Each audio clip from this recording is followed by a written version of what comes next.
আমগুলো পেকে পচে যাচ্ছে, তবুও কারো খাওয়ার সময় হচ্ছে না। এর কারণ নাকি কারণ আমি আমগুলো কেটে ফ্রিজে রাখি না। সব দোষ নিজের কাঁধে নিয়ে আম কাটতে বসে গেছি। আর আমগুলো কাটার সময় খুব ভালো করে লক্ষ্য করছি আমগুলো কোথায় আবার পোকা টোকা হয়েছে কিনা। এমনিতেই আমগুলো ভালো, তবুও খেয়াল রাখা ভালো। বলা তো চাই না, গরমের আম একটু পাকলেই পোকা হয়ে যায়। আমি একসাথে অনেকগুলো আম কেটে নিয়েছি। কেটে নিয়ে এগুলো ফ্রিজে রাখবো। দুপুরে সবাই যখন একসাথে খেতে বসবো তখন বের করে খাবো, ফ্রিজে রেখে দেবো। মাশাআল্লাহ, আমগুলো দেখতে অনেক সুন্দর আর টকটকে লাল। আমি ছোট বড় প্রায় 7-8টা আম কেটে নিয়েছি।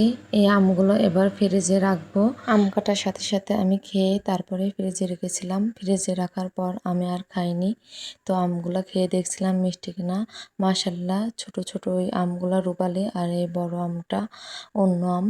কি আম আমি নাম জানি না, তবে ছোট আমগুলো খুবই মিষ্টি, কিন্তু এই বড় আমটি একটু টক। তো আমি এক কামড় নিয়ে আমার ছেলেকে বলছিলাম, বাবা তুমি একটু খেয়ে দেখো।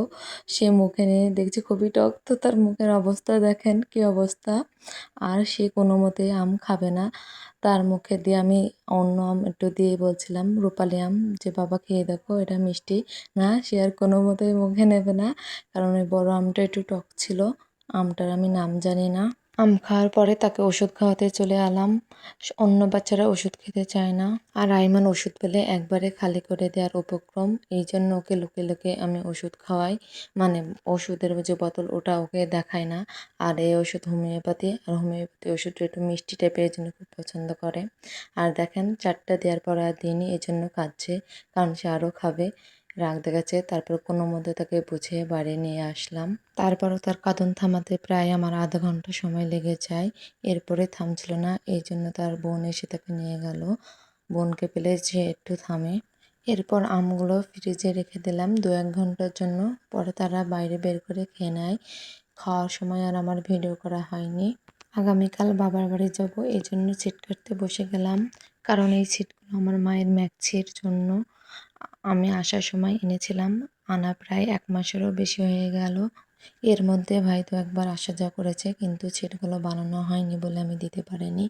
তাই যেহেতু আগামীকাল যাব, ওই জন্য ভাবলাম বানিয়ে নিয়ে যাই। আসলে মায়ের জিনিস তো আলস্যি বেঁধে যায়, সব কাজ করলেও এগুলো পড়েই থাকে।